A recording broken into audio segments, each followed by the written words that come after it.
My name is Stanislav Kargin, and I'm the game designer for the World of Tanks project. The 8.10 update will introduce the Japanese tanks branch and redesign maps. We'll introduce some graphical features, as well as the fixes for some critical bugs.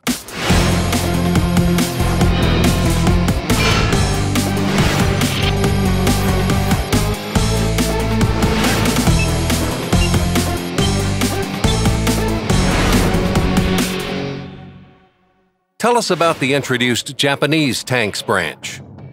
The new branch is really lively in general. All of the tanks have good mobility. All of them have a high rate of fire, but I must note that the calibers will be smaller compared to the same tier tanks.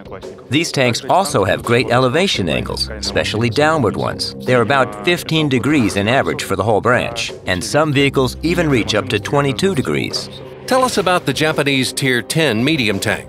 I think that the most interesting tank of the branch is the Top MT. It's the STB-1 Tier 10. This tank has some unique features, but it's pretty much like the German Leopard 1 in total. The main feature of this tank is its sturdy turret.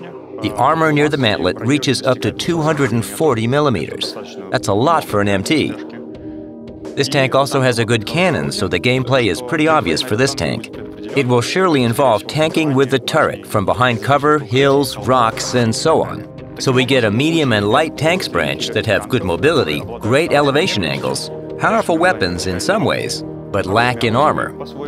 The branch is fully based on real existing vehicles that were mass-produced or created as prototypes, but all of them were made in metal at some point. So this update will have no paper tanks. The Japanese branch gives us a real push towards finishing the historical battles.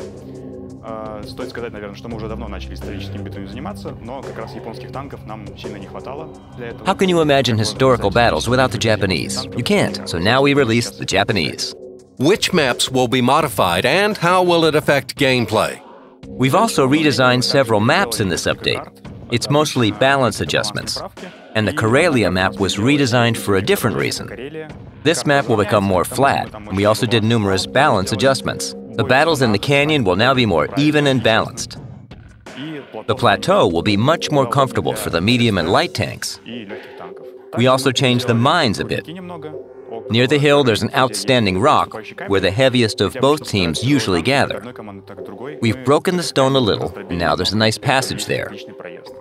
The steps map was also changed. The main fault of this map was that one of the bases had an advantage near the lowland alley.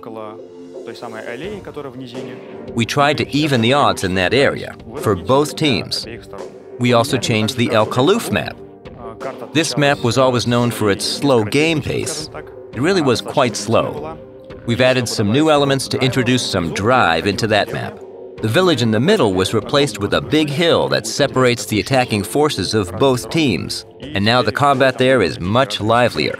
Some minor changes were also made to the airfield map. The coastline was expanded, so now the tanks don't get stuck so much and can pass all the obstacles easily. What other interesting features will the 8.10 update bring?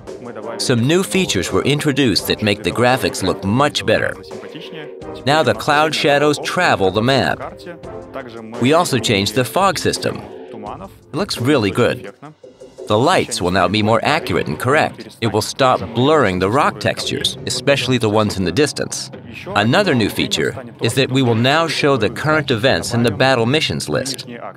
All of the current events for the server will also be shown in the game client. Also, small objects can now be shot through, meaning the shell passes through an object and loses some of its armor penetration. It hits a tank, but with a force smaller than it would have if it had hit the tank directly. What interesting features do you plan to introduce next? We plan to entertain our gamers by adding more graphical and gameplay features. One of them will be the ability to blow off the turret. It will be blown off when the tank's ammunition blows up. We'll also introduce detachable equipment on the tanks. These will be boxes, instruments, joints, camouflages, and much more. You'll learn about those in the next episodes.